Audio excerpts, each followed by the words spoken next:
मेरा नाम गुरकीरत सिंह है। मैं सिरसा हरियाणा में रहता हूँ और मैंने अपनी +1 चंडीगढ़ सेंट पीटर स्कूल से किया और वहीं मैंने कोचिंग हेलिक्स इंस्टीट्यूट से ली थी। आज मैं डीकेटी पर आप सबको बताऊंगा कि मैंने अपनी नीट की तैयारी कैसे की। मेरी नीट 2020 में AIR 15 आई है। नीट के पेपर में 180 क्वेश्चन होते हैं। 90 क्वेश्चन बायोलॉजी से होते हैं, 45 फिजिक्स और केमिस्ट्री के होते हैं। हर क्वेश्चन सही के 4 मार्क्स मिलते हैं और अगर गलत हो तो 1 मार्क नेगेटिव में जाता है। आज मैं आपको इस चैनल के थ्रू ये बताऊंगा कि मैंने अपनी पूरी स्ट्रेटेजी किस हिसाब से तैयारी की थी। मेरा पूरी नीट की तैयारी में वैसे कोई एक ऐसा चैप्टर नहीं था जिसको मैं वैसे टारगेट करूं। मैं सारे चैप्टर्स को इक्वली मान के ही चलता था, पर एक स्पेसिफिकली चैप्टर हमें कहा गया था केमिस्ट्री में, कोऑर्डिनेशन केमिस्ट्री, क्योंकि उससे क्वेश्चन काफ़ी आते हैं और वो चैप्टर ईजी बहुत है। इसलिए उस चैप्टर को मैं काफ़ी इंपॉर्टेंट लेके चलता था और उसको मैं एक हिसाब से रट रखा था। और बाकी जो चैप्टर्स थे, बायो वाले चैप्टर्स मेनली सारे एज इट इज एनसीईआरटी से पढ़ने होते हैं।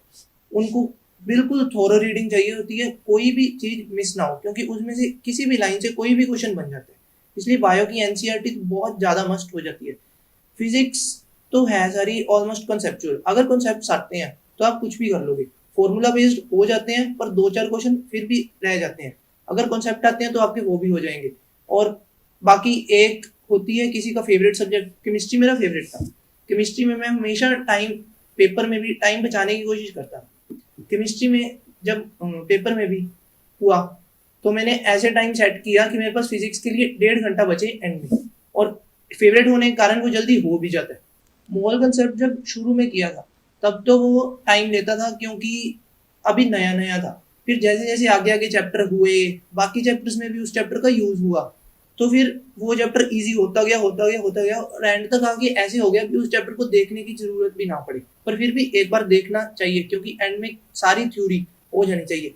जनरल ऑर्गेनिक केमिस्ट्री बहुत ज़्यादा इंपॉर्टेंट है क्योंकि +2 की केमिस्ट्री में ऑर्गेनिक केमिस्ट्री की एक सारी बुक है और उस बुक को करने के लिए जीओसी का आना बहुत ज़्यादा जरूरी है। चैप्टर इजी इंटरेस्टिंग भी है, कुछ चीज़ें आपको याद भी रखनी पड़ेंगी, पर इसको करना बहुत ज़्यादा जरूरी है। बाकी केमिकल बॉन्डिंग की बात करें, जब शुरू में ही किया था ये चैप्टर बहुत इंटरेस्टिंग लग रहा था। जैसे जैसे आगे बढ़े बाकी चैप्टर्स का इनमें यूज हुआ तो ये चैप्टर भी मोल कंसेप्ट की तरह वैसे ही बन गया कि बाकी चैप्टर में यूज हो के इसको एज अ बाहर से करने की जरूरत ज़्यादा नहीं पड़ती। इसको बस आप बाकी कर लोगे, उसकी अपनी जो थ्योरी करवाई है वो कर लोगे, इतनी इनफ है। बायोलॉजी में इकोलॉजी का तो सीधा सा रूल है कि इकोलॉजी को बारी बारी पढ़ी जो, ना पढ़ोगे तो भूल जाओगे, सीधी बात। और बाकी जेनेटिक्स कंसेप्चुअल है। जेनेटिक्स में कुछ चीज़ें आपको याद रखनी पड़ती हैं, पर जेनेटिक्स अगर आपको कंसेप्ट आते हैं तो मोस्टली 10-12 क्वेश्चन भी अगर आए जेनेटिक्स के ऑन एन एवरेज में बोलूँ तो आपके 7 क्वेश्चन ऑलमोस्ट कंसेप्ट से हो जाएंगे। बाकी उसकी मैं बात करूँ बायोटेक्नोलॉजी की, बायोटेक्नोलॉजी काफ़ी इंटरेस्टिंग टॉपिक है, वो भी करने में मज़ा आता है। और बायो है तो याद तो रखनी पड़ेगी। फिजिक्स की तैयारी के लिए एक सीधा रूल होता है भी, concept is the key to success. अगर कॉन्सेप्ट आपका क्लियर है तो आप कुछ भी कर लोगे उस चैप्टर में। इसलिए सबसे मेन फोकस होता है भी आपको जो क्लास में थ्योरी करवा रहे हैं, कंसेप्ट करवा रहे हैं, उसको आप सबसे पहले उठाओ। ये नहीं कि क्वेश्चन हो रहे हैं तो बहुत ठीक है, क्वेश्चन हो रहे हैं अच्छी बात है, पर ये नहीं कि 4 क्वेश्चन हो गए, एक ना हुआ तो चलो एक ही नहीं हुआ छोड़ दो। कुछ नहीं पता कौन सा क्वेश्चन आएगा एग्जाम में। तो अगर आपका कंसेप्ट क्लियर है तो वो एक क्वेश्चन भी आपका रहेगा नहीं, तो कंसेप्ट पे मेन फोकस होना चाहिए। जो इंस्टीट्यूट्स में करवाते हैं वो इतना अच्छा करवा देते हैं कि आपको बाकी बुक्स देखने की जरूरत नहीं पड़ती वैसे नॉर्मली। पर फिर भी अगर आप देखना चाहते हो तो आप HC वर्मा कर सकते हो, पर HC वर्मा लेवल से थोड़ी हाई है, तो आप उससे ना हो क्वेश्चन तो आपका मोराल नहीं डाउन जाना चाहिए। ये पहले अपने माइंड को सेट करके रखो कि मोराल अप रहना चाहिए, चाहे क्वेश्चन हुए चाहे ना हुए। अगर हो गए तो भी ऐसे नहीं बहुत ज्यादा एक्साइटेड हो जाओ, मोराल को एक लेवल पे बना के रख। फोकस एरिया चैप्टर्स जो थे मेरे लिए, मैं शुरू में मोशन और लॉज ऑफ मोशन, फ्रिक्शन वगैरह ये स्टार्टिंग में थे, और जो था वर्क पावर एनर्जी, ये सारे बेसिक चैप्टर हैं। इनको मैं कहूँगा पूरे अच्छे से करो क्योंकि सारी +1-2 की केमिस्ट्री में ऑलमोस्ट हर चैप्टर में ये चैप्टर्स आपके यूज होंगे। इसलिए इनको तो बिल्कुल भी ऐसे ना छोड़ो कि इसका कोई कंसेप्ट नहीं हुआ तो उसका रट्टा मार लो, इसका ना करो। आगे फिर जैसे बढ़ी जाओगे, आगे आ गई थी केमिस्ट्री में थर्मोडायनेमिक्स वगैरह, केटीजी, ये केमिस्ट्री से रिलेटेड थे, इसलिए ये मेरे को वैसे इजी लगते थे। बाकी थर्मोडायनेमिक्स में मोस्टली होता है कि आपका क्वेश्चन ग्राफ बेस्ड आ जाता होता है। और आगे properties of matter, in chapter में काफी कुछ याद भी रखना पड़ता है, इनमें कंसेप्ट भी है, ये चैप्टर काफी अच्छे हैं। और आगे वेव्स और ऑसिलेशंस, ये चैप्टर कुछ टिपिकल हैं, पर इनको पूरा टाइम दोगे तो ये हो जाएंगे। इनको अगर आप ऊपर से ओवरव्यू लेके चलोगे ये उन्हें बहुत ज्यादा मुश्किल है, और इनके कई डेरिवेशंस ऐसी होती हैं जो आपको पूरी नहीं होती, उनको आपको याद रखना पड़ेगा। आप उनके पीछे भागोगे कि मैं वो डेरिवेशन देखूं कैसे होएगी कैसे होएगी कैसे होएगी, वो नहीं बननी बात। और आगे फिर +2 की केमिस्ट्री सीधी बात ऐसे है कि मोस्टली फॉर्मूला बेस्ड होती है, फॉर्मूला से +2 की केमिस्ट्री काफी हद तक हो जाती है। पर अगर आपको एज चाहिए बाकी बच्चों के ऊपर 2-4 क्वेश्चंस की, तो आपको सारे कंसेप्ट्स करने पड़ेंगे, क्योंकि फॉर्मूला से कंसेप्ट नहीं आएगा पर कंसेप्ट से फॉर्मूला आ जाएगा आपके पास। मेरा भी यही था रूल। मेरे को, मैं जब पेपर भी देने गया हूँ, मेरे को सारे फॉर्मूलाज ऐसे याद नहीं थे, मैं ऊपर से फॉर्मूला याद कर रखे थे, पर कंसेप्ट आता था। तो मैं वहां पे जैसे टाइम बचा तो मैं वहां पे फॉर्मूला डिराइव करके कर लिया। आगे मॉडर्न फिजिक्स आती है। मॉडर्न फिजिक्स ऐसी चीज है जो आपको मोस्टली एनसीईआरटी के बाहर नहीं मिलेगी, क्योंकि वो भी स्टडी में है। और मॉडर्न फिजिक्स इसलिए आप पूरे अच्छे से कर लो, क्योंकि उसमें क्वेश्चन भी सीधे आने हैं और आपके मार्क्स भी बन जाएंगे ऑलमोस्ट 28 to 32, इसलिए उसको बिल्कुल ना छोड़ो। आगे सेमीकंडक्टर्स भी थोड़ा टिपिकल है, और रे ऑप्टिक्स, वेव ऑप्टिक्स, ये समझने वाले चैप्टर है। ये समझ आ गए तो आपका सारा कुछ हो जाएगा। बाकी रे ऑप्टिक्स में काफी फॉर्मूलाज आएंगे जो आपको याद रखने पड़ेंगे। ये दोनों चैप्टर मैं ऐसे नहीं कहूंगा फॉर्मूला से होते नहीं, पर अगर इनको समझ के करो तो मजा बहुत ज्यादा आएगा। वैसे तो पिछले सालों के सवालों को हल करना बहुत ज्यादा अहम होता है, पर मैं सही बात बताऊं, मैं ज्यादा उन पे फोकस नहीं किया। मेरे को जो मटेरियल मेरे इंस्टीट्यूट से मिला था उनमें ऑलमोस्ट कवर हो ही जाते होंगे वो क्वेश्चन, और क्योंकि वो भी टाइम टू टाइम अपडेट करते रहते हैं अपना मटेरियल। और टाइम लिमिट मेरी कोई फिक्स नहीं थी किसी भी सब्जेक्ट के लिए। मेरा ऐसे होता था भी रोज का काम रोज होए, चाहे मेरे को मेरी नींद त्यागनी पड़े, बस यही होता था रूल। न्यूमेरिकल प्रैक्टिस के लिए भी जो हमारे इंस्टीट्यूट की सिनॉप्सिस वगैरह थी, आगे ऑब्जेक्टिव थी, असाइनमेंट थी, ये रोज की रोज करी, जो आगे का काम पेंडिंग ना छोड़ो, तो हो जाता था आपका सारा कुछ। और जब छुट्टी आएगी बीच में, तब हमारे पास करने के लिए लेवल 2 होता था, और उसमें वैसे तो अब एम्स का पेपर होता नहीं, पहले एम्स का पेपर होता था, हम उसके बेसिस पे तैयारी करते थे उसकी। उनमें टॉपिक होते, उनमें क्वेश्चन होते हैं बहुत टिपिकल, और वो क्वेश्चन अगर आपके हो रहे हैं तो आपके कंसेप्ट क्लियर है, आपको कॉन्फिडेंस बहुत ज्यादा बिल्ड हो जाता है। बाकी अगर टॉपिक क्वेश्चंस ना आए किसी टॉपिक के, तो आप थ्योरी को दोबारा रीड करो, दोबारा क्वेश्चंस ट्राई करो, क्योंकि थ्योरी अगर आपकी क्लियर होगी तो क्वेश्चंस रहे ये नहीं होता।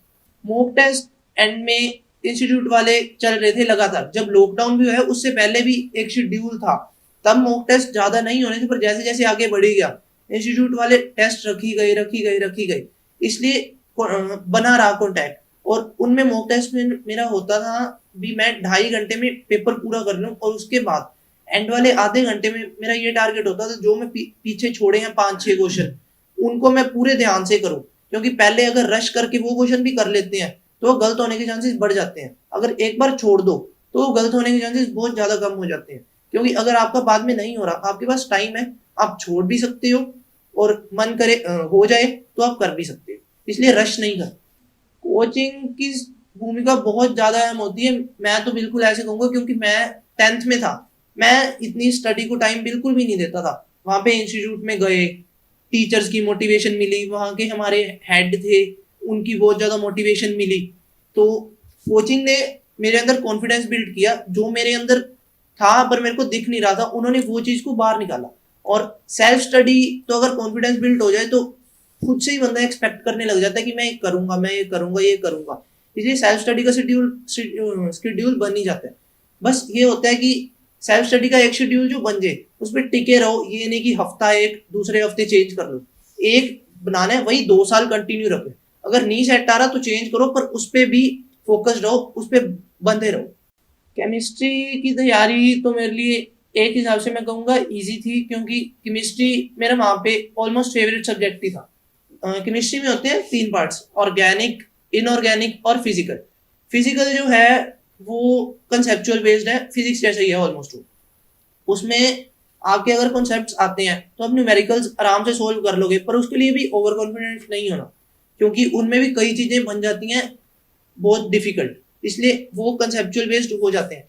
इनऑर्गेनिक का मेरे को थोड़ा सा डर था एग्जाम में भी, क्योंकि इनऑर्गेनिक होती है वो सारी एनसीईआरटी से ही आनी है, उसका बायो जैसा है भी, बायो में जैसे हर चीज आपको याद रखनी पड़ेगी, इसका भी वैसे ही है, कहीं से भी उठ के क्वेश्चन बन के आ जाएगा। इसलिए inorganic back of the mind मेरे भी थी कि इसमें कुछ गलत हो सकता है, इसलिए इनऑर्गेनिक की एनसीईआरटी मस्ट है। बाकी मैं हमारे ऐसे था, हमें कह रखा था भी सिनॉप्सिस या एनसीईआरटी जो भी करो अच्छे से करो, क्योंकि सिनॉप्सिस में ऑलमोस्ट एनसीईआरटी कवर हो जाती है, इसलिए मैंने पूरी पूरी सिनॉप्सिस कर रखी थी अच्छे से। और एनसीईआरटी की भी मैं रीडिंग ले लेता था, जो लाइन रह जाती थी सिनॉप्सिस में वो मैं एनसीईआरटी में अंडरलाइन करके रख लेता था, जब चैप्टर रिवाइज करना है सारा सिनॉप्सिस से किया, उसके बाद एनसीईआरटी में अंडरलाइन लाइंस पढ़ ली। और ऑर्गेनिक कंसेप्चुअल है, वो करने में बहुत ज्यादा मजा आता है आपको। ऑर्गेनिक जब आप करोगे तो आप बोर नहीं होगे, जब बहुत ज्यादा कर लोगे तब थोड़े बहुत आप बोर हो सकते हो, पर शुरू शुरू में धीरे धीरे कंसेप्ट आएंगे तो आप बिल्कुल बोर नहीं होगे, और धीरे धीरे आपके कंसेप्ट बनते जाएंगे। ऑर्गेनिक जरूरी भी बहुत ज्यादा है, क्योंकि ऑर्गेनिक +1 में आपकी आ जाती है एज अ बेसिक, उसके सिर्फ आपको बेसिक आएंगे, पर +2 में ऑर्गेनिक का आपको बहुत वाइड आ जाता है। +2 में एक इनफैक्ट बुक है केमिस्ट्री की पूरी ऑर्गेनिक पे, इसलिए ऑर्गेनिक करनी बहुत ज्यादा मस्ट है, +1 वाली बहुत ज्यादा मस्ट है। बाकी ऑर्गेनिक में +2 में नेम्ड रिएक्शंस काफी ज्यादा आती हैं, नेम्ड रिएक्शंस को याद रखना बहुत इंपॉर्टेंट है, क्योंकि ऑर्गेनिक भी ऑलमोस्ट एनसीईआरटी में कवर हो जाती है, इसलिए नेम्ड रिएक्शंस के नाम याद होना बहुत ज्यादा इंपॉर्टेंट है, क्योंकि एज इट इज वो आपको पूछ लेंगे भी इस रिएक्शन का ये नाम है, आगे आपको 4 ऑप्शन दे देंगे, बताओ कौन सी है, इसलिए ऑर्गेनिक मस्ट है और इंटरेस्टिंग। फिजिकल केमिस्ट्री के लिए मैं ज़्यादा बुक्स पे रिलाई नहीं किया, हमें क्लास में नोट्स बनवाते थे, उनमें सारे कंसेप्ट क्लियर करवा देते थे ऑलमोस्ट, और वहाँ पे हमारे डेरिवेशन भी हो जाती थी, तो डेरिवेशन का बोर्ड एग्जाम्स के लिए भी एक हिसाब से प्रिपरेशन हो जाती थी। और न्यूमेरिकल्स के लिए प्रैक्टिस इंस्टीट्यूट का मटेरियल था, वो बहुत होता है न्यूमेरिकल्स के लिए। बाकी केमिस्ट्री में मैंने प्रदीप के जो पीछे प्रीवियस ईयर क्वेश्चंस होते हैं ऑलमोस्ट, या नीट के लिए होते हैं, मैं वो कर लेता था अगर मेरे पास टाइम बचे। नहीं तो मेन फोकस मेरा ये होता था जो मेरा रोज हो रहा है इंस्टीट्यूट में वो मेरा पूरा हो ही जाए, वो ना पीछे रहे। और इंस्टीट्यूट के जो हमारे था असाइनमेंट्स वगैरह वो मैं करता ही करता था रोज के रोज, जैसे हमें दी वैसे ही वो पूरी कर ली। एक्स्ट्रा बुक जब अगर टाइम लग गया तो कर ली, नहीं तो वो कोई मस्ट नहीं। इनऑर्गेनिक केमिस्ट्री के लिए मैंने एक्स्ट्रा बुक तो कोई भी नहीं पढ़ी। इनऑर्गेनिक के लिए मेन तो होती है एनसीईआरटी, एनसीईआरटी को बिल्कुल रट के जाओ कि कुछ रहे ना उसमें, तो क्योंकि वो ऐसे है कहीं से भी एक लाइन उठा के डाल देंगे, फिर सोचते हैं बहुत टाइम लग जाता है उसमें सोचने में भी। अगर पेपर में भी आप अड़ो उसके क्वेश्चन पे, बढ़िया है छोड़ दो, बाद में सोचो जब खुला टाइम होएगा। और इनऑर्गेनिक के लिए मैं ज्यादा हमारी जो सिनॉप्सिस थी उसी पे रिलाई करता था वैसे तो, पर एनसीईआरटी को भी मैं इग्नोर नहीं किया, उसको पढ़ लेता था, पर सिनॉप्सिस पे मेरा मेनली रिलायंस था। ऑर्गेनिक केमिस्ट्री मेनली ये होता था भी समझ आ जाता था क्लास में ही, हम क्लास ओवर होते ही डाउट ले लेते थे हमारे टीचर से, क्योंकि वो डाउट साथ के साथ क्लियर हुआ ज्यादा बेटर रहते हैं, क्योंकि ऑर्गेनिक केमिस्ट्री पीछे से रिलेटेड भी काफी होती है, और उसके क्वेश्चन आप जैसे जैसे करते जाओगे आपके आगे कंसेप्ट क्लियर होते जाएंगे, पिछले कंसेप्ट भी आगे आगे यूज होते रहते हैं। इसलिए ऑर्गेनिक के लिए भी वैसे मैंने एक्स्ट्रा बुक भी की थी, पर मेनली रिलायंस मेरी जब हमारा चल रहा था नॉर्मली +1 2 तब ज्यादा टाइम नहीं होता था, तो हम इंस्टीट्यूट का मटेरियल ही करते थे। और जब लॉकडाउन में आगे एक्सटेंड हो ही गया तो हम इसमें एक्स्ट्रा बुक्स भी कर सके। रिएक्शन मैकेनिज्म याद मैं तो रखता ही था, बाकी ये होता है आप जैसे जैसे आगे बढ़ोगे आपको धीरे धीरे अपने आप अपने दिमाग में स्ट्राइक करने लग जाता है इसका मैकेनिज्म कैसे हो सकता है, कैसे हो सकता है, कैसे हो सकता है। तो आपको इतना ज्यादा शुरू में पेन लेने की जरूरत नहीं है, पर शुरू में भी याद जरूर करो, कंसेप्चुअल हो जाता है वो, पर जैसे जैसे आगे बढ़ोगे आपको मैकेनिज्म भी इजीली याद होने शुरू हो जाएंगे। मैं सिर्फ पिछले साल का पेपर वो मैंने केमिस्ट्री का किया था, बाकी प्रीवियस ईयर मेरे को नहीं ध्यान में किए हुए। और बाकी टाइम मेरा फिक्स नहीं था, कोई भी रोज का काम रोज करना है। बाकी जब हमारी छुट्टियां चल रही थी एंड में +2 का सिलेबस खत्म होने के बाद, तब मेरा हो जाता था कि मैं सारा दिन फिजिक्स और केमिस्ट्री करता था, सारी रात में बायो करता होता था बैठ के। कोचिंग और सेल्फ स्टडी दोनों ही बहुत इंपॉर्टेंट है। कोचिंग तो इंपॉर्टेंट फिजिक्स केमिस्ट्री दोनों के लिए इसलिए भी बहुत ज्यादा हो जाती है क्योंकि कंसेप्ट आप खुद पढ़ के नहीं समझ सकते, कंसेप्ट तो आपके इंस्टीट्यूट वाले बिल्ड करेंगे। और सेल्फ स्टडी अगर कोचिंग वालों ने जो करवाया है वो आप रोज का रोज ना करोगे, पाइल अप हो ही गया, तो आपके लिए कवर अप करना बहुत ज्यादा मुश्किल हो जाता है। इसलिए सेल्फ स्टडी रेगुलरली बहुत इंपॉर्टेंट हो जाती है। मॉक टेस्ट तो चलते ही थे हमारे एंड में, उनमें भी यही होता था। अभी केमिस्ट्री में मेरा हमेशा ऐसे रहता था कि मैं टाइम केमिस्ट्री में सेव करूं, क्योंकि केमिस्ट्री मेरे को लगता था भी मेरी स्ट्रांग है, इसलिए मैं केमिस्ट्री में हमेशा टाइम सेव करने के लिए जाता था, और इसलिए उसमें मेरी गलतियां भी हो जाती थी। बस यही रहता है कि जो चीज इंटरेस्टिंग लगे वो भी अच्छे से करो, क्योंकि उसमें गलतियों के चांस भी उतने ज्यादा बढ़ जाते हैं। बायोलॉजी तो दो पार्ट्स में डिवाइड हो जाती है, मेनली जोलॉजी और बोटनी, वो अलग अलग तरह से ही करवाते हैं, टीचर्स भी अलग होते हैं। बायोलॉजी की तैयारी के लिए सीधा रूल ये है कि जब आपको इंस्टीट्यूट में करवाया, आप ऐसे सोच सकते हो कि चलो पीरियड ओवर हो गया, अभी थोड़ी सी रीडिंग ले ले, पर वो ना करो। आपको ऐसे लगेगा कि आपको याद हो गया, पर आप घर जाके ही याद करना, क्योंकि जब थोड़ा सा नीचे दिमाग में बैठ जाएगा उसके बाद दोबारा उठाओगे तो वो पक्का होएगा। जब आपने पढ़ा है ताजा ताजा तभी आप पढ़ लोगे तो इतना पक्का नहीं होता। और बायो ऐसी चीज है, आप टाइम देना चाहिए आपको, पर आप ऐसे सोचोगे कि इसमें हम टाइम बचा लेते हैं, इजी है इजी है इजी है, रीडिंग कर लो सिर्फ, पर बायो पूरा टाइम मांगती है। जैसे फिजिक्स केमिस्ट्री में टाइम लगता है, बस फिजिक्स केमिस्ट्री में ये होता है न्यूमेरिकल्स टाइम लेते हैं, बायो में न्यूमेरिकल्स नहीं होते। और बायो की थ्योरी इतनी डीप पढ़नी पड़ती है, फिर टाइम कवर अप काफी ज्यादा हो जाता है। और मटेरियल इंस्टीट्यूट वालों का ही था। बाकी एनसीईआरटी बायो के लिए मस्ट है, क्योंकि पिछले 2 साल का ट्रेंड देखें तो एनसीईआरटी से बाहर क्वेश्चन बहुत कम आए होंगे। मेरे को नहीं ध्यान आता कोई भी आया हुआ है वैसे इस साल हमारे वाले पेपर में तो। इसलिए एनसीईआरटी तो बायो की पूरी रट लो ऐसे कि ये भी याद होए कि केड़े पेज पे केड़ी लाइन है। बायोलॉजी के लिए कोचिंग जरूरी है। आप ये सोच सकते हो भी चलो थ्योरी है खुद याद कर लेंगे कर देंगे, पर नहीं होता, क्योंकि कोचिंग वाले बायो में भी ये होता है, एनसीईआरटी में कुछ आपको ओवरव्यू दिया हुआ है सिर्फ, वो आपको समझ नहीं आएगी लाइन, कोचिंग वाले आपको वो लाइन एक्सपैंड करके समझाएंगे, तो आपके लिए वो लाइन याद रखनी भी ईजी हो जाती है। इसलिए ये कभी नहीं सोचना चाहिए कि सिर्फ खुद पढ़ लेते हैं ऊपर से याद रह जाएगा। कोचिंग का भी बहुत बड़ा रोल रहता है, और सेल्फ स्टडी तो बहुत ज्यादा इंपॉर्टेंट है, क्योंकि बायो ये होती है, बायो में आगे आगे पढ़ी जाएगी थ्योरी आई जाएगी। ये तो नेचुरल है कि आगे आगे थ्योरी आएगी तो आप भूलोगे पिछली थ्योरी। इसलिए आपको रेगुलरली जो पहले किया है वो करते रहना चाहिए। जब हमारी छुट्टी आती थी, मैं भी जो हमारा होता था काम पिछले दिनों का, 2 छुट्टियों के बीच के इंटरवल में जो हमें सारा काम करवाया, मैं छुट्टी पे वो सारा रिवाइज कर लेता था ताकि मेरा पीछे ना रहे। इसलिए जब तक हमारा टेस्ट आता था ऑलमोस्ट 2 वीक्स बाद, तब तक मेरी बायो 3 से 4 बार रिवाइज हो जाती थी ऑलमोस्ट। पिछले सालों के सवाल तो जो इंस्टीट्यूट वाले मटेरियल देते हैं उसमें ऑलमोस्ट कवर हो ही जाते हैं, और टाइम लिमिट तो नहीं थी कोई भी फिक्स। मेरा शेड्यूल रहता था, मैं सबसे पहले आगे बायो करता था, फिर केमिस्ट्री करता था, फिर फिजिक्स करता था।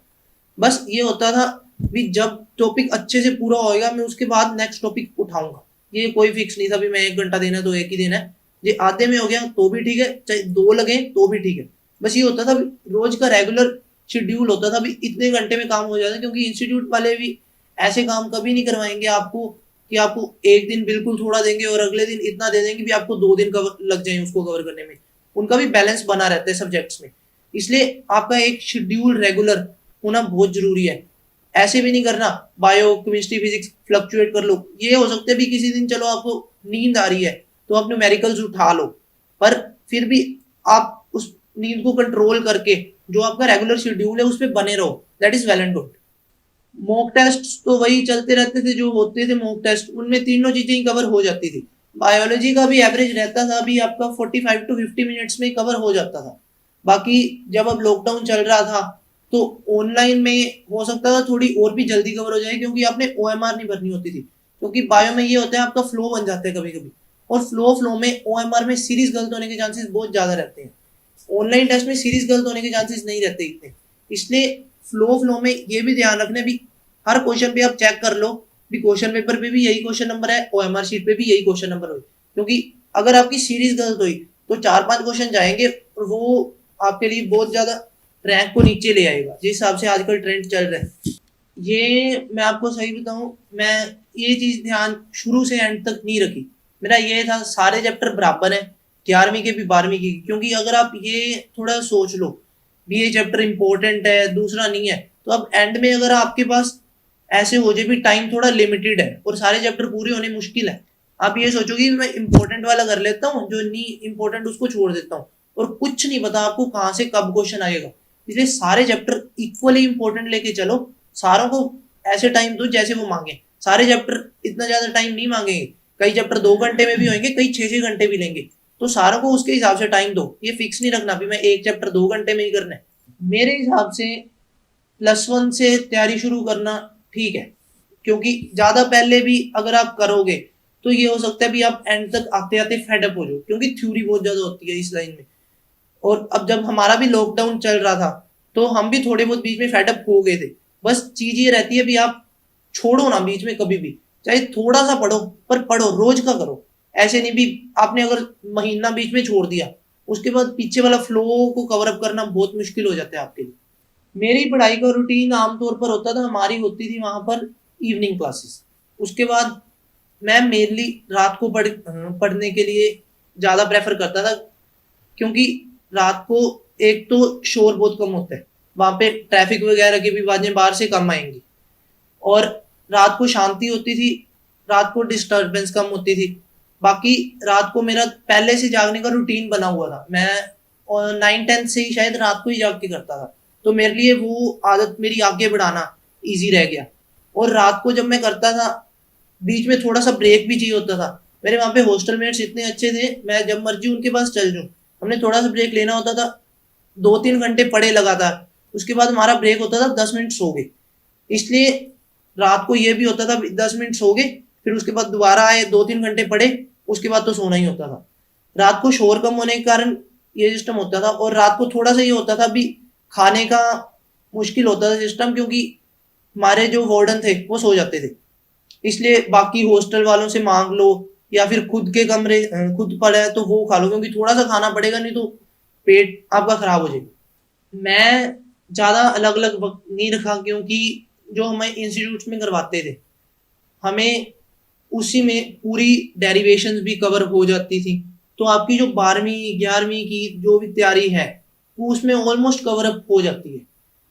और स्कूल में प्रैक्टिकल्स भी लग जाते थे फिर, और जो आपकी डेरिवेशंस होगी तो आपको ऐसे नहीं है कि बाद में देखना पड़े कि और कोई ट्यूशन रखी जाए 11वीं या 12वीं की तैयारी के लिए, उसी में कवर अप हो जाती थी। जब आप नीट की तैयारी कर रहे होते हो तो ज्यादा अलग अलग करने की जरूरत नहीं है। बस ये ना सोचो कि डेरिवेशन इंपॉर्टेंट नहीं है, डेरिवेशन छोड़ देते हैं और सिर्फ एंड वाला फॉर्मूला याद रख लेते हैं, क्योंकि +1 2 भी इंपॉर्टेंट है नीट के एग्जाम की तरह। बच्चों के लिए मेरे लिए ये टिप्स हैं कि अगर आप सोशल मीडिया से दूर रहो तो बहुत अच्छा है, और अगर थोड़ा थोड़ा बीच में हो भी, चलो 4-5 दिन में एक बार थोड़ा सा 10 मिनट के लिए चला लिया, वो इतना गलत नहीं है फिर भी। पर ऐसे ना करना भी रोज 2-3 घंटे किसी साथ बातें मार लो, वो तो दूसरी साइड बात चली जाती है, आपकी आदत बढ़ती जाएगी बढ़ती जाएगी, और जब आपको एक बार छुट्टियां मिल गई तो वो आदत बहुत ज्यादा पीक पे चली जाती है। बाकी आपके जो होते हैं टीचर्स, उनके साथ पूरी अच्छी बॉन्डिंग होनी चाहिए, वो आपको कभी हेजिटेट नहीं करना चाहिए उनसे कोई भी क्वेश्चन पूछने में, क्योंकि अगर आप हेजिटेशन में आ गए तो आपका कंसेप्ट नहीं क्लियर हो पाएगा, और अगर कंसेप्ट ना हुआ तो मेनली कंसेप्ट आगे के आगे रिलेटेड होते हैं, और कंसेप्ट एक रह गया तो आगे आगे आपके लटकी जाएंगे लटकी जाएंगे लटकी जाएंगे, और उसका कोई भी फायदा नहीं है। बाकी आपकी कंपनी पे भी बहुत ज्यादा डिपेंड करेगा। मेरी वहां पे जो कंपनी थी, बिल बहुत ज्यादा अच्छी कंपनी थी। मेरे वहां पे जो फ्रेंड्स थे उन्होंने मेरे को पूरा सपोर्ट किया, दोनों साल भी कोई भी बात होती थी सारे समझाने आ जाते थे, या किसी और की कोई बात होती थी मैं उनके पास चला जाता था। अगर पढ़ रहा हूं तो डिस्टर्ब नहीं करते थे, थोड़ी बहुत इंजॉयमेंट भी बीच में हमारी होती रहती थी। अगर आप कंपनी ना बनाओ, कल्ले बैठ के पढ़ी जाओ, तो आप एक टाइम ऐसा भी आ सकता है आप डिप्रेस हो जाओगे। इसलिए कंपनी अच्छी होना बहुत जरूरी है, क्योंकि कंपनी मेरी वहां पे बहुत अच्छी थी, मतलब जो एक ड्रीम कंपनी होती है वैसे मेरी फ्रेंड कंपनी थी। बाकी इंस्टीट्यूट वाले आपको मोटिवेट करेंगे, आप ऐसे है भी मोटिवेशन को नेगेटिव साइड भी लेके जा सकते हो भी, ये तो बोल लीजिएंगे हमने क्या करना है पढ़ के। अगर आप मोटिवेशन को सही साइड लेके जाओगे फिर तो आपका काम बिल्कुल सही बनता रहेगा, और आपको थोड़ी थोड़ी छोटी छोटी मोटिवेशन खुद की साइड से भी सेट करनी पड़ेगी। ऐसे नहीं भी जो आपको किसी ने समझा दिया वही मान लो, क्योंकि दूसरे की दी हुई मोटिवेशन 1-2 दिन चलती है मेरे हिसाब से, पर अगर आपकी खुद की अंदर की मोटिवेशन है वो आप जितना मर्जी लंबा टाइम चलाई जो, अगर अंदर से आवाज आएगी तो आप कर ही जाओगे। और पेरेंट्स की भी मोटिवेशन होनी चाहिए, पेरेंट्स के साथ रोज बात शेयर करना, क्योंकि पेरेंट्स आपको घर से बाहर भेजेंगे, उनको भी थोड़ा डर लगेगा, पर ट्रस्ट करके भेजने हैं, उनके ट्रस्ट का भी ध्यान रखो। ये भी एक हिसाब से मोटिवेशन हो जाती है अगर आपकी दिमाग में ये आ रहा है भी पेरेंट्स का ट्रस्ट नहीं तोड़ना। नोट्स तो आपका अपना खुद के है, क्योंकि वहां पे आपके जहां पे भी आप होगे वो आपको स्टडी मटेरियल देंगे, फिजिक्स केमिस्ट्री के नोट्स बनवाएंगे, इसलिए वो कर लो। बाकी आप अगर करना चाहो तो फिजिक्स केमिस्ट्री के फॉर्मूलाज एक पेज पे लिख सकते हो ताकि आपका ओवरव्यू अच्छे से हो जाए। पर अगर आप ना भी लिखो, आपके कंसेप्ट आते हैं तो भी आपका हो जाएगा, क्योंकि मेरा यही था कि मैं कंसेप्ट अच्छे से करूंगा, फॉर्मूला कोई भूल गया फॉर्मूला में डिराइव कर लूंगा।